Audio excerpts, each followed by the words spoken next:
sorry, I'm sick. So I try not to be as talkative as I used to.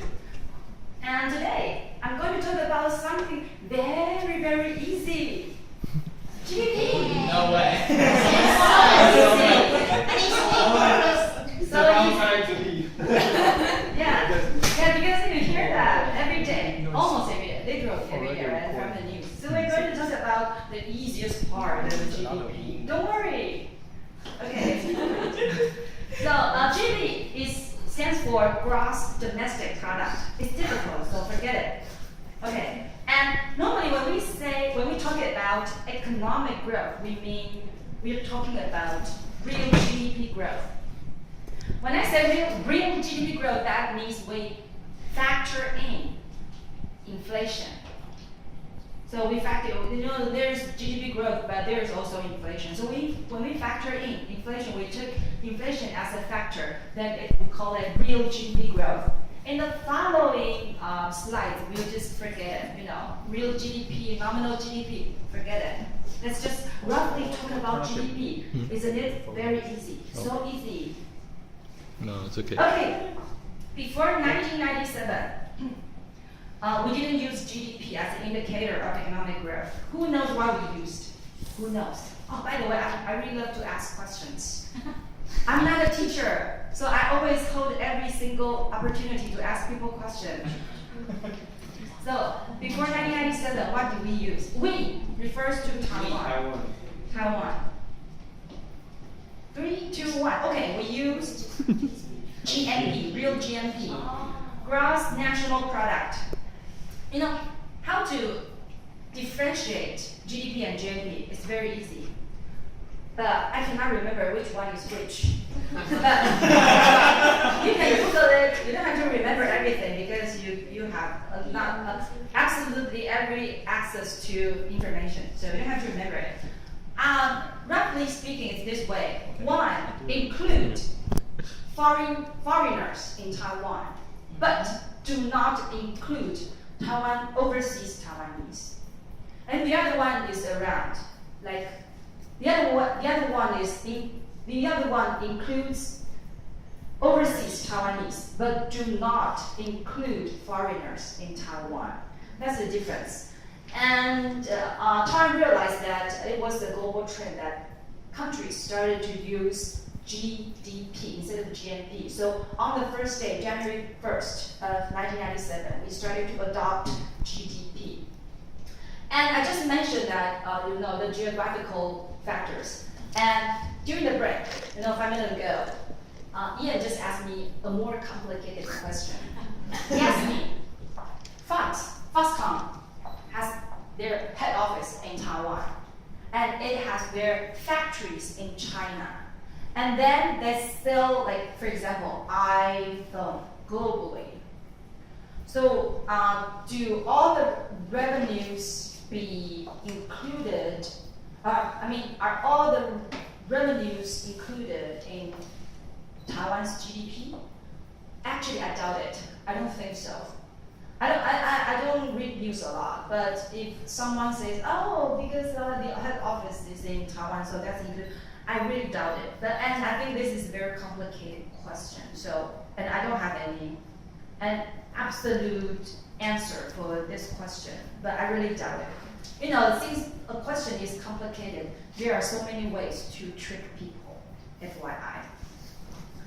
Okay, now my question is, countries with the highest GDP are equal to the richest countries?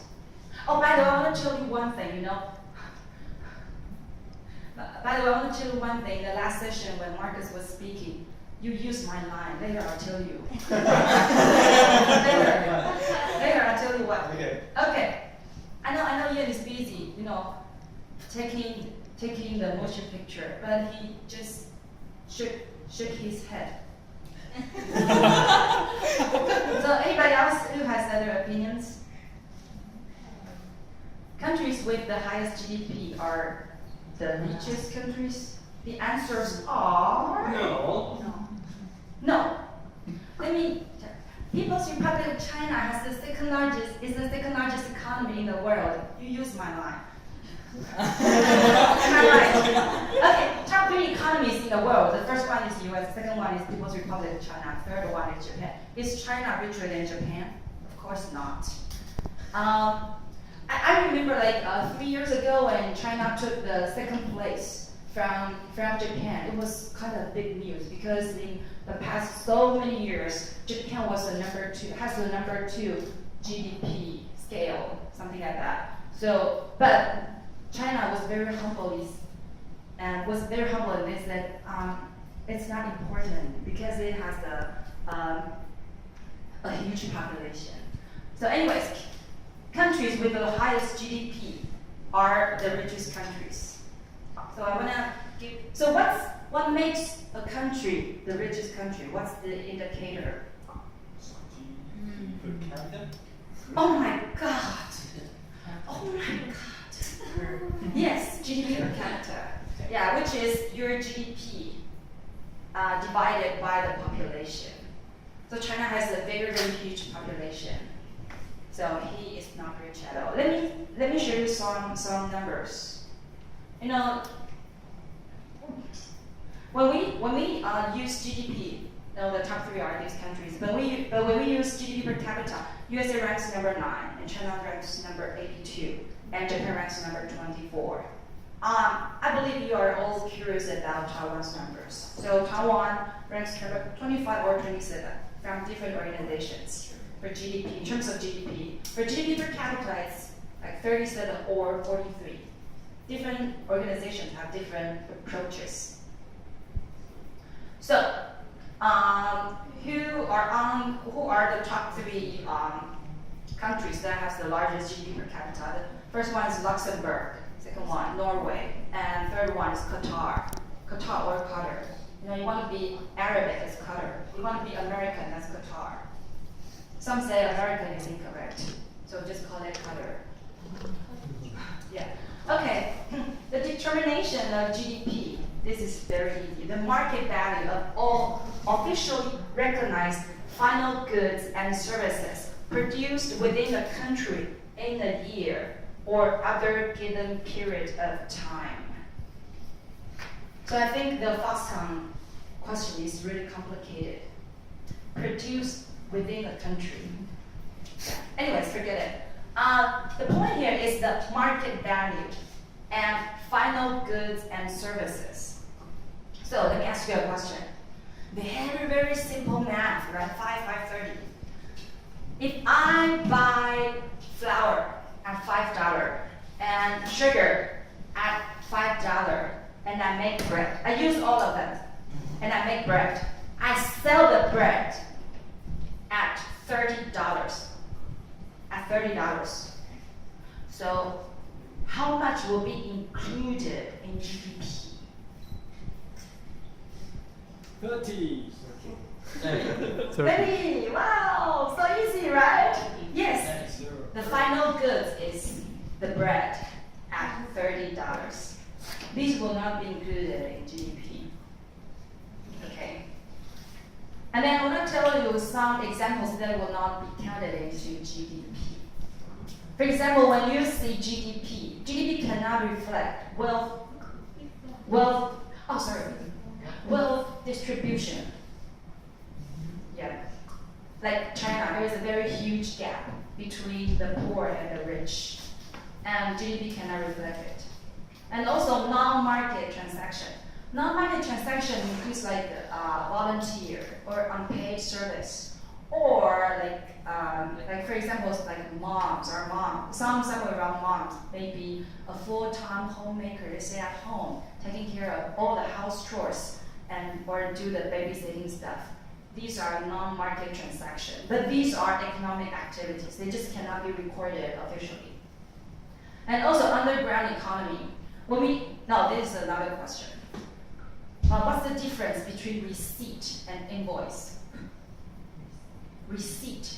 When we go to 7-Eleven, we get a 发票. Is that receipt or invoice? Receipt. Receipt. Don't pronounce P.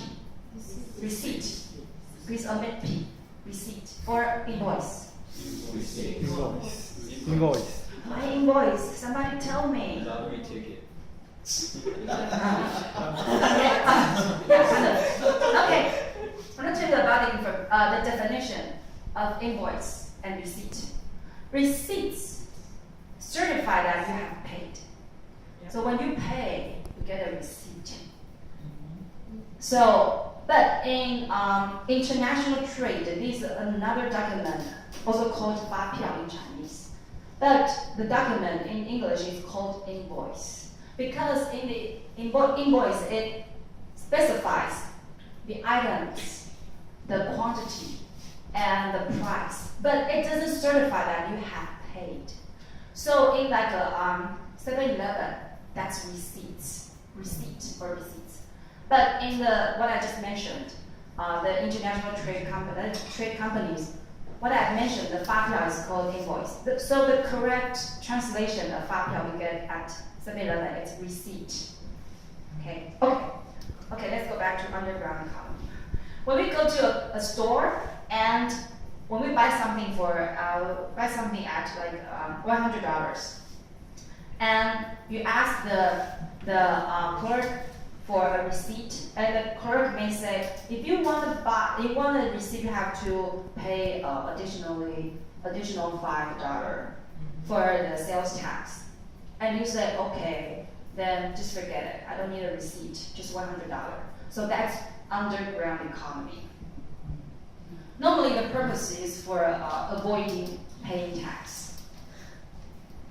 Okay, so and also there's another one is non-monetary economy. We call it bartering, 无义. And also subsistence production.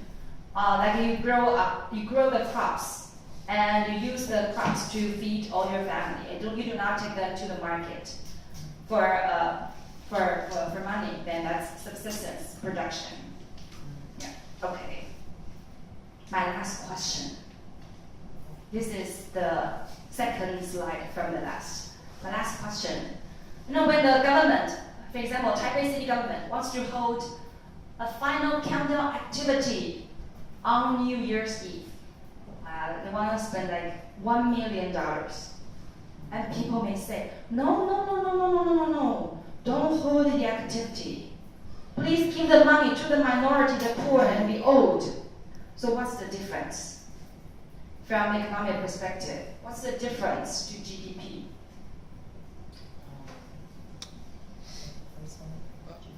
What's the difference? The multiple effect. Multiple effect, I think. I know what you mean, but right here, that's not it. The first one can have the direct contribution to GDP because it's consumption. And the next one is they have to consume. I'm not sure if that counts in government spending. If it is, then it will be the same. Almost there, yes. The first one will be included in GDP. The same $1 million, the first one, but the second one, no. GDP does not include any social security benefit.